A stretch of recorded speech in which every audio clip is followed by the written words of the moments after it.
देश में नफरत, हिंसा का माहौल फैलाया गया है।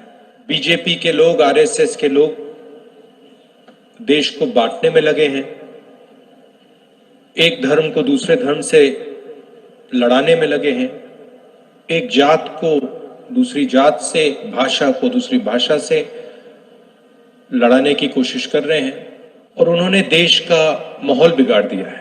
तो हमने सोचा था कि देश को एक दूसरा रास्ता भी दिखाना चाहिए, मोहब्बत का, एकता का, भाईचारे का, और इसीलिए हमने ये यात्रा शुरू की। प्रधानमंत्री का चेहरा दिखाते हैं 24 घंटे, बेरोजगारी की बात नहीं रखते, महंगाई की बात नहीं उठाते। तो इन्होंने कहा कि देखिए ये यात्रा जो है ये तमिलनाडु में, केरला में सफल हो जाएगी, मगर जब ये कर्नाटक पहुंचेगी तो ये फेल होगी। बीजेपी की सरकार है, वहां पे रिस्पांस नहीं मिलेगा। कर्नाटक में गए, केरल से, तमिलनाडु से बेहतर रिस्पांस। फिर उन्होंने कहा, बीजेपी के लोगों ने भी कहा, हाँ ठीक है, कर्नाटक तो साउथ इंडिया है, महाराष्ट्र में रिस्पांस नहीं। महाराष्ट्र में आए और जबरदस्त रिस्पांस। फिर कहा ठीक है, महाराष्ट्र में हो गया, हिंदी बेल्ट में तो नहीं होगा। मध्य प्रदेश में महाराष्ट्र से भी बेहतर रिस्पांस। फिर कहा ठीक है, हिंदी बेल्ट में रिस्पांस हो गया, आगे नहीं होगा, हरियाणा में नहीं होगा, हरियाणा में उससे बेहतर।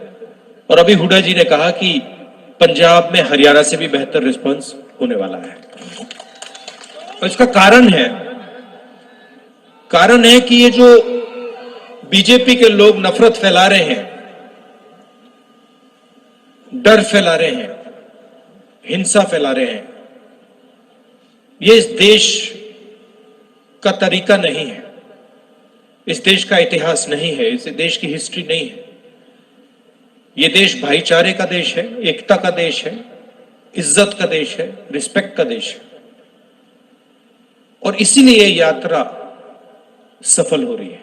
लोगों ने कहा कि देखिए कांग्रेस पार्टी के नेता 3000 किलोमीटर चल रहे हैं, और जहां भी मैं जाता हूं मैं कहता हूं कि ये कोई बड़ी बात नहीं है। पंजाब का हर एक किसान हमसे ज्यादा चलता है। ठीक है, वो कन्याकुमारी से कश्मीर तक नहीं चलता है, मगर वो अपने खेत में रोज चलता है, मंडी तक पैदल जाता है, खाद खरीदने पैदल जाता है, बीज खरीदने पैदल जाता है। तो हमने कोई बड़ा काम नहीं किया है, ये पूरा हिंदुस्तान ये काम करता है, इन सड़कों पे चढ़ता है। सीखने को बहुत मिला। किसानों से बात हुई, छोटे दुकानदारों से बात हुई, मजदूरों से बात हुई, बेरोजगार युवाओं से बात हुई, माताएं बहनों से बात हुई, और जो आपका ज्ञान है उससे बहुत समझने को मिला। इसके लिए मैं सबको धन्यवाद करना चाहता हूं। और ये जो हमारी यात्रा है, इसमें हम लंबे भाषण नहीं देते हैं। ये बोलने की यात्रा नहीं है, ये सुनने की यात्रा है। सुबह हम 6 बजे उठते हैं, पैदल चलते हैं तकरीबन 25 किलोमीटर। यहां पे शायद 7 बजे यात्रा शुरू होगी, और हम 6-7 घंटे आपकी बात सुनते हैं। और फिर चलने के बाद 10-15 मिनट हम अपनी बात रखते हैं। तो इस यात्रा का स्पिरिट सुनने का है, बोलने का नहीं है। और हमें लगा कि हिंदुस्तान में जो सबसे बड़े मुद्दे हैं, नफरत, हिंसा, बेरोजगारी, महंगाई, इन चीजों को ये यात्रा उठाए और इनके खिलाफ ये यात्रा लड़ाई लड़े। आपने अपनी शक्ति दी, आपसे अब अगले 10 दिन हम बातचीत करेंगे, मिलेंगे, गले लगेंगे।